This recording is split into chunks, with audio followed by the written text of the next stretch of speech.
mais sant nañu yàlla bu baax parce que li ñu sante yàlla mooy tey mbooloo mi yëpp def nañ mobilisation boo xamante ni am na solo torop te li koy wane mooy bi nga xamee ne ñëw nañu 7 heures du matin fekk nañ fi ay nit ñu bari ñoo xamante ne taxaw nañ ñëw nañu te xam nañ li ñuy yëkkati mooy dañ doon ñëw fii pour dox si li nga xamante ne nii mooy suñu diggante ak soxna soosu di Ndeye Maguette Mboup nga xamante ni ñun ñëpp xam nañ li mu def mooy toj suñuy kër te tegu ko ci yoon indi lu ñu ay këyit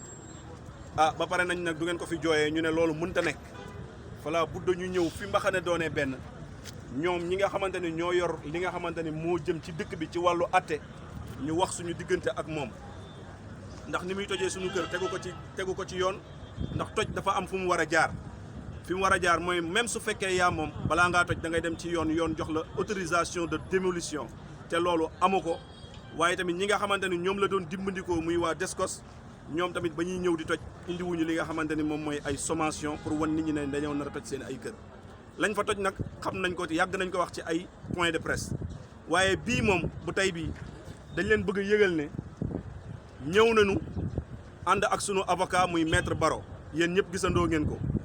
bi ñu woowee nga xam ne président cour bi bu mu wootee woo na ko moom maître Baro ak man mi nga xamante ne nii man la yàlla nattoo ma nekk président collectif bi ba ñu ñëwee taxaw à la barre ñun ñëpp déggandoo nañ ko président bi nee na lii nga xamante ni nii mooy procès bi ñu waroon am ak Ndeye Maguette Mboup ñun ñëpp gisandoo nañ ko suñu bopp Ndeye Maguette Mboup ñëwul ñàkk ñëwam boobu nag ñàkk teewam boobu noonu wane ne na ñun kon war nañoo xam ne ñoo nekk ci dëgg ndax ki nekk ci dëgg amul dara lu muy ragal su fekkoon ne moom moo nekkoon ci dëgg fii duñ ko fi jiitu tey yàlla def na taw feex nag non seulement moom ñëwul waaye tamit am na ay mbir yoo xamante ne nii tax na ba ki nga xamante ne moom mooy président bi waroon a atte ne mbir mi comme nag gis nañ ne Ndeye Maguette moom ñëwul kon dañ koy renvoyer ba le 28 avril muy weeru avril bii di ñëw ñaar fukki fan ak juróom-ñett kon nag nii ñu mobiliser tey ñëw nga xam ne ku leen gis xam ne macha allah mbir mi ñor na leen ñoo ngi leen di wax ne le 28 avril nañu ñëwaat ñëw boo xamante ne moom président bi sax dana gën a jaaxle lu tax ma wax loolu mooy bi ñuy génn ñun ñëpp gis nañ ne salle bi dara nekkatu fa kon loolu mooy tekki ne macha allah seen teewaay am na solo te ni ngeen ñëwee bu ñu ñëwaatee ñëw bu ko ëpp doole kon nag ki ñuy jëflanteel dana xam ne li mu def tegu ko fenn te lii mooy wane ne macha allah mbir mi ñor nañu te ñi ngi ñaan yàlla mu gën ci taxaw benn baat rek nag la ñu am di ko wax mooy Ndeye Maguette Mboup nañu bàyyi suñu suuf bi dara nekkatu fa kon loolu mooy tekki ne macha allah seen teewaay am na solo te ni ngeen ñëwee bu ñu ñëwaatee ñëw bu ko ëpp doole kon nag ki ñuy jëflanteel dana xam ne li mu def tegu ko fenn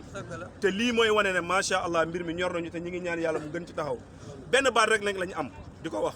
mooy Ndeye Maguette Mboup nañu bàyyi suñu suuf soxlawuñu leneen benn jigéen la benn sénégalaise la ñun ñuy ay lu mu toll lu mu gàtt ñu ngi toll ci 1022 terrain 1022 terrain mooy junni terrain ak ñaar fukk ak ñaar moom kon loolu li muy tege mooy junni nit ak ñaar fukk ak ñaar ñoo fa jënd ay terrain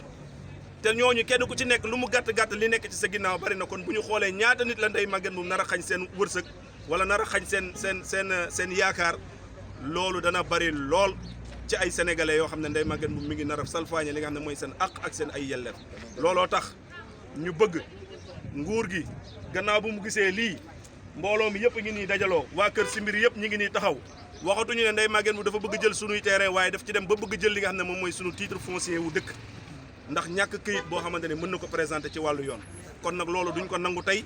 duñ ko nangu ëllëg moo tax ñuy wax ne Ndeye Maguette Mboup nañu delloo sunu suuf Ndeye Maguette Mboup nañu delloo sunu ay terrain soxlawuñu leneen la mu jël ndax dégg nañ ci ñii ñu ne 150 hectares la fa jël ñeneen ñi ne ëpp na ko mais ñun li ñu soxla mooy mu delloo ñu sunuy 25 hectares wax ji jeex tàkk mu dem ñu nekk ci suñu jàmm wala dugg ci mbir bu képp ku dugg ci biir internet dana gis moom mooy kan du suñuy waxu ay journalistes yi renommé la te képp ku dugg ci internet bi di nga ko gis jiiñ nañ ko fi 3 milliards yoo xamante ne dañ koo këpp ministère de la famille boobu ba léegi ñi ngi toppatoo loolu ndax moom la wala du moom setagul mu ñëwaat di defaat yi te nag mbir mi du yem fii parce que am na si ay nit ñoo xamante ne ñu ngi ñu ci jàppale di ñu ci dimbali ndax lan ñooñu dañuy nekk ay nit ñoo xam ne dañuy xeex li nga xamante ne moom mooy injustice te lii nii c'est de l'injustice totale junni kër ak ñaar fukk ak ñaar nga bëgg ko jël yow benn jigéen wala yow benn sénégalaise te tegoo ko ci dëgg loolu waruñu ko nangu moo tax teew bi ñu teew fii am na solo te nañu defaat nag nañu delluwaat li tubaab bi di wax naan reculer pour mieux sauter dañuy delluwaat utaat kattan utaat doole bu ñu ñëwaatee ñu won ko ne ko lii nga bëgg jël si ñun duñ la ko bàyyil te du yomb mukk nag moom nag ak ñi nga xamante ne ñoo ko ngemb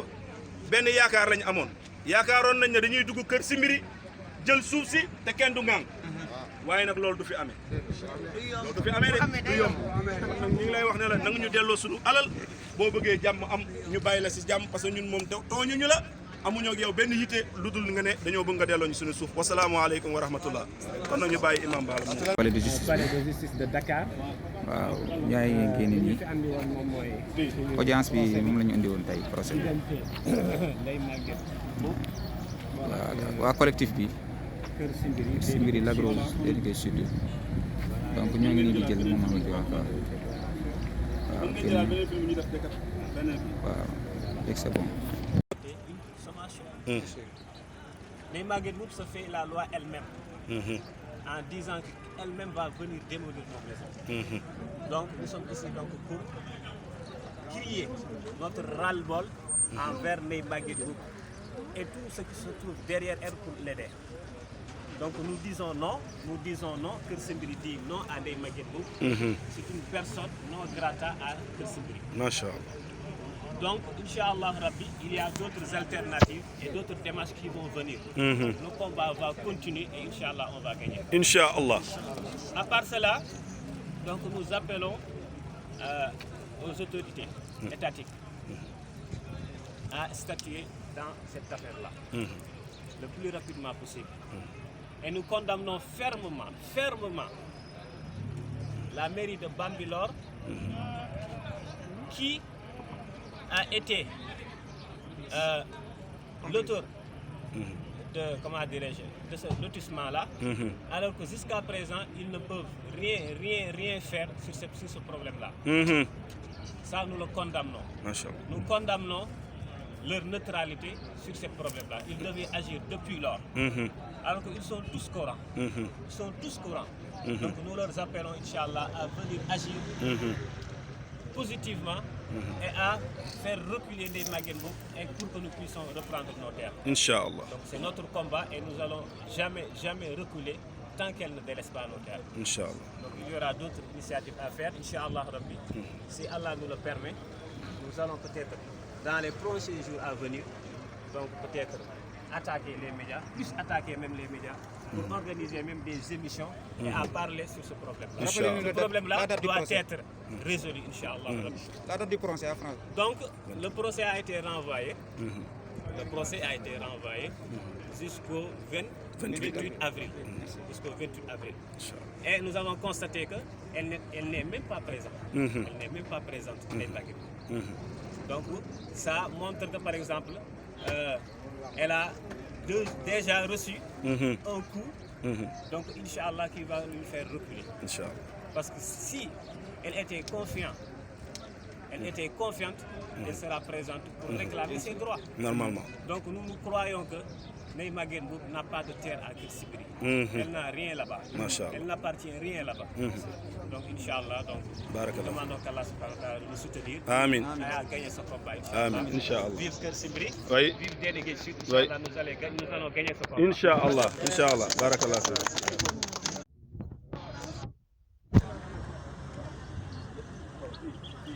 Voilà mbokk yi comme palais de justice de Dakar li ñu fi andi woon moom mooy suñu procès bi diggante Ndeye Maguette Mboup ak Kër Simbiri délégué sud. Voilà léegi ñu ngi nii bëgg a def suñu déclaration.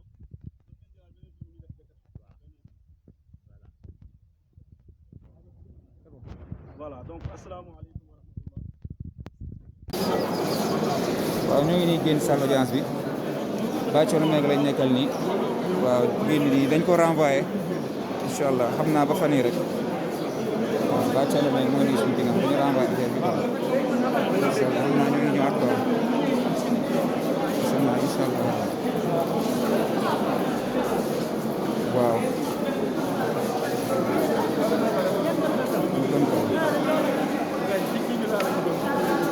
ngi nii di génn xam naa dañ ko renvoyé ba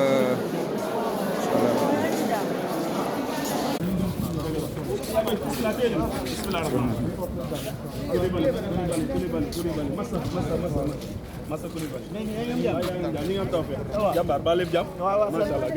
dëgg la macha allah alhamdulilah dañuy taxaw ne ci biti ñu def suñu benn point de presse bu ndaw wax waaw génn nañ ñi parce que dañ ko renvoyé waat moo tax nii quoi après dañ koy jëlaat fan yi quoi incha allah rabbi dañ ko bëgg a renvoyé moo tax macha allah tabaarkalla macha allah ça va bien ana ki feebaroon bi mi ngi fa mi ngi kër mi ngi am tan bu baax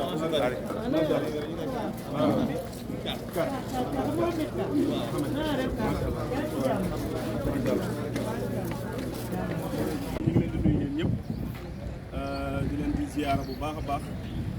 di wax ne sant nañu yàlla bu baax alhamdulilah parce que li ñu sante yàlla mooy tey mbooloo mi yëpp def nañ mobilisation boo xamante ni am na solo torop torop torop torop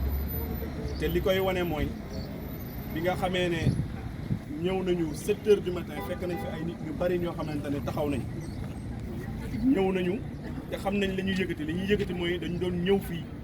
pour dox si li nga xamante ne nii mooy suñu diggante ak soxna soosu di Ndeye Maguette Mboup nga xamante ni ñun ñëpp xam nañ li mu def mooy toj suñuy kër te tegu ko ci yoon indi lu ñu ay këyit ba pare nañ nag bu ngeen ko fi jooyee ñu ne loolu mënta ne voilà budda ñu ñëw fi mbaxane doonee benn ñoom ñi nga xamante ni ñoo yor li nga xamante ni moo jëm ci dëkk bi ci wàllu atte ñu wax suñu diggante ak moom ndax ni muy tojee suñu kër tegu ko ci yoon ndax toj dafa am fu mu war a jaar fi mu war a jaar mooy même su fekkee yaa moom balaa ngaa toj da ngay dem ci yoon jox la autorisation de démolition te loolu amu ko waaye tamit ñi nga xamante ni ñoom la doon dimbandikoo muy waa Descos ñoom tamit ba ñuy ñëw di toj indiwuñu li nga xamante ni moom mooy ay sommation pour wan nit ñi ne dañoo nar a toj seen ay kër lañ fa toj nag xam nañ ko yàgg nañ ko wax ci ay point de presse waaye bii moom bu tey bii dañ leen bëgg a yëgal ne ñëw nañu ànd ak sunu avocat muy maître Baro yéen ñëpp gisandoo ngeen ko bi ñu woowee nga xam ne président cour bi bu mu wootee woo na ko moom maître Baro ak man mi nga xamante ne nii man la yàlla nattoo ma nekk président collectif bi ba ñu ñëwee taxaw à la barre ñun ñëpp déggandoo nañ ko président bi nee na lii nga xamante ne nii mooy procès bi ñu waroon am ak Ndeye Maguette Mboup ñun ñëpp gisandoo nañ ko suñu bopp Ndeye Maguette Mboup ñëwul ñàkk ñëwam boobu nag ñàkk teewam boobu noonu wane na ñun kon war nañoo xam ne ñoo nekk ci dëgg ndax ki nekk ci dëgg amul dara lu muy ragal déedéet su fekkoon ne moom moo nekkoon ci dëgg fii duñ ko fi jiitu tey yàlla def na taw feex nag non seulement moom ñëwul waaye tamit am na ay mbir yoo xamante ne nii tax na ba ki nga xamante ne moom mooy président bi waroon a atte ne mbir mi comme nag gis nañ ne Ndeye Maguette moom ñëwul kon dañ koy renvoyer ba le 28 avril incha allah muy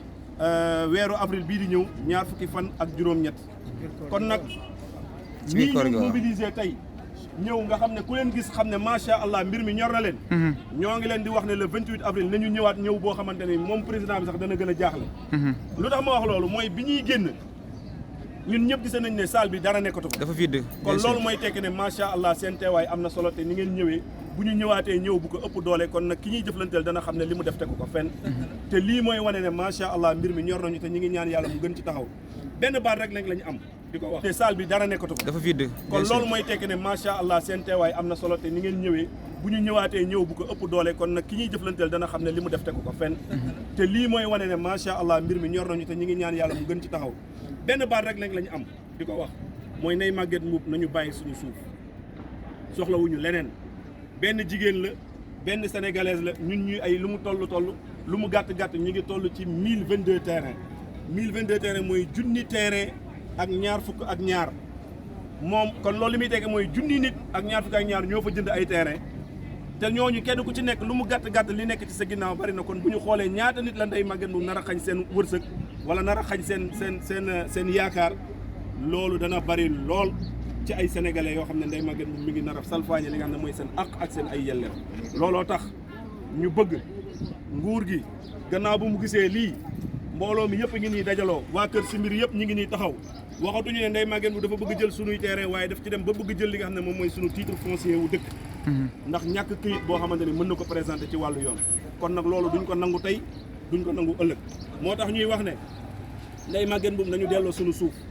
Ndeye Maguette Mboup nañu delloo suñu ay terrain soxlawuñu leneen la mu jël ndax dégg nañ ci ñii ñu ne 150 hectares la fa jël ñeneen ñu ne ëpp na ko mais ñun li ñu soxla mooy mu delloo ñu suñuy 25 hectares wax ji jeex tàkk mu dem ñu nekk ci suñu jàmm wala du ci mbir bu képp ku dugg ci biir internet dana gis moom mooy kan du suñuy waxu ay journalistes yi renommé la te képp ku dugg ci internet bi di nga ko gis jiiñ nañ ko fi 3 milliards yoo xamante ne dañ koo këpp ministère de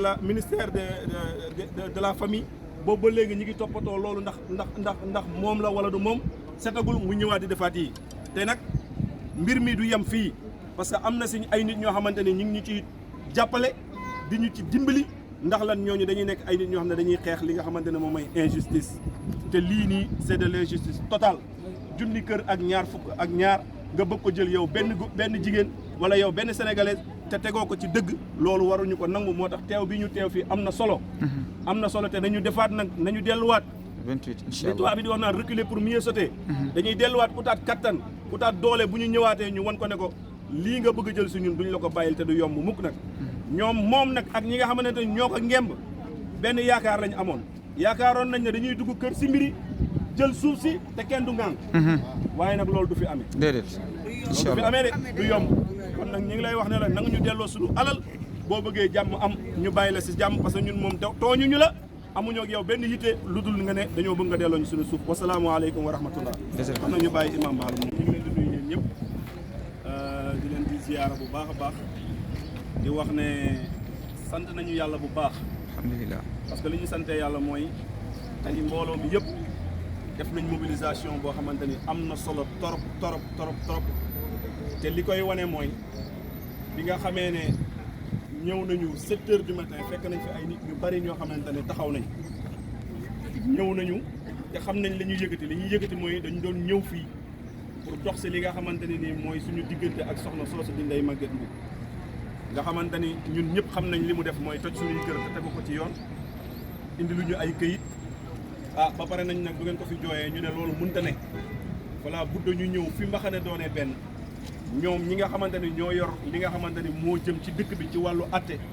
ñu wax suñu diggante ak moom ndax ni muy tojee suñu kër tegu ko ci yoon ndax toj dafa am fu mu war a jaar fi mu war a jaar mooy même su fekkee yaa moom balaa ngaa toj da ngay dem ci yoon jox la autorisation de démolition te loolu amu ko waaye tamit ñi nga xamante ni ñoom la doon dimbandikoo muy waa Descos ñoom tamit ba ñuy ñëw di toj indiwuñu li nga xamante ni moom mooy ay sommation pour wan nit ñi ne dañoo nar a toj seen ay kër lañ fa toj nag xam nañ ko yàgg nañ ko wax ci ay point de presse waaye bii moom bu tey bii dañ leen bëgg a yëgal ne ñëw nañu ànd ak sunu avocat muy maître Baro yéen ñëpp gisandoo ngeen ko bi ñu woowee nga xam ne président cour bi bu mu wootee woo na ko moom maître Baro ak man mi nga xamante ne nii man la yàlla nattoo ma nekk président collectif bi ba ñu ñëwee taxaw à la barre ñun ñëpp déggandoo nañ ko président bi nee na lii nga xamante ne nii mooy procès bi ñu waroon am ak Ndeye Maguette Mboup ñun ñëpp gisandoo nañ ko suñu bopp Ndeye Maguette Mboup ñëwul ñàkk ñëwam boobu nag ñàkk teewam boobu noonu wane na ñun kon war nañoo xam ne ñoo nekk ci dëgg ndax ki nekk ci dëgg amul dara lu muy ragal déedéet su fekkoon ne moom moo nekkoon ci dëgg fii duñ ko fi jiitu tey yàlla def na taw feex nag non seulement moom ñëwul waaye tamit am na ay mbir yoo xamante ne nii tax na ba ki nga xamante ne moom mooy président bi waroon a atte ne mbir mi comme nag gis nañ ne Ndeye Maguette moom ñëwul kon dañ koy renvoyer ba le 28 avril incha allah muy weeru avril bii di ñëw ñaar fukki fan ak juróom-ñett kon nag ñii ñu mobiliser tey ñëw nga xam ne ku leen gis xam ne macha allah mbir mi ñor na leen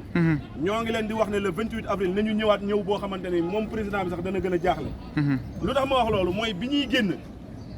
ñun ñëpp gis nañ ne salle bi dara nekkatu ko dafa vide kon loolu mooy tekki ne macha allah seen teewaay am na solo te ni ngeen ñëwee bu ñu ñëwaatee ñëw bu ko ëpp doole kon nag ki ñuy jëflanteel dana xam ne li mu def tegu ko fenn te lii mooy wane ne macha allah mbir mi ñor nañu te ñi ngi ñaan yàlla mu gën ci taxaw benn baat rek lañ am di ko wax. Alhamdulillah, nous rendons grâce à Allah subhanahu wa ta'ala. Nous disons que nous sommes ici. Nous sommes ici pour dire non à l'injustice. Nous sommes ici pour dire non à l'injustice. Nous sommes ici pour résister contre Ndeye Maguette Mboup qui veut faire une expoliation foncière à Déni Guedj Sud, précisément Kër Simbiri. Donc notre slogan, c'est seul la lutte libère. Notre slogan, il n'y a pas d'échec que s'il y a des abandons. Donc nous sommes là pour dire que les Maguette, nous n'abandonnerons jamais ce combat. Nous allons continuer ce combat tant qu'elle ne recule pas. Inch'Allah Rabbi, nous allons reprendre nos terres. Inch'Allah Rabbi, nous allons reprendre nos terres. Inch'Allah. Les Maguette Mboup a démoli des maisons sans nous présenter une sommation. Donc avec l'aide de la TESCOS. Et ça, c'est injuste. Quelque chose d'injuste. On ne peut pas démolir sans présenter une sommation. Mais Maguette Mboup se fait la loi elle-même en disant qu'elle-même va venir démolir nos maisons. Donc nous sommes ici donc pour crier notre ras-le-bol envers les Maguette Mboup et tout ce qui se trouve derrière elle pour l'aider. Donc nous disons non Kër Simbiri dit non à Ndeye Maguette Mboup. C'est une personne non grata à Kër Simbiri. Masha'Allah. Donc, Inch'Allah Rabbi, il y a d'autres alternatives et d'autres démarches qui vont venir. Le combat va continuer et Inch'Allah, on va gagner. Inch'Allah. À part cela, donc nous appelons aux autorités étatiques à statuer dans cette affaire-là le plus rapidement possible. Et nous condamnons fermement la mairie de Bambilor qui a été l'auteur